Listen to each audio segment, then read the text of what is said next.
മുമ്പൊക്കെ നമ്മൾ പറയും ബ്രെയിൻ ഡ്രെയിനാണ്. ഇന്ന് ബ്രെയിൻ ഡ്രെയിൻ എന്ന് പറഞ്ഞ് മാത്രം അതിനെ വെക്കാൻ പറ്റില്ല.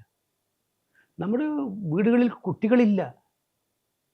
നമ്മൾ ഇപ്പോൾ തെരഞ്ഞെടുപ്പ് കാലത്ത് ഞാൻ സത്യത്തിൽ അതിശയപ്പെട്ടു പോയി. പല വീടുകളിലും വിളിച്ചു നോക്കുമ്പോൾ അവിടെ വോട്ട് ചെയ്യാൻ നമ്മൾ വിളിച്ചു നോക്കുമ്പോൾ കുട്ടികളാരും ഇവിടെ സ്ഥലത്തില്ല. അച്ഛനും അമ്മയും മാത്രം. കുട്ടികളെല്ലാം വിദേശത്ത് പഠിക്കാൻ പോകും. പിന്നെ അവർ തിരിച്ചു വരുന്നത് തന്നെ വളരെ അപൂർവം.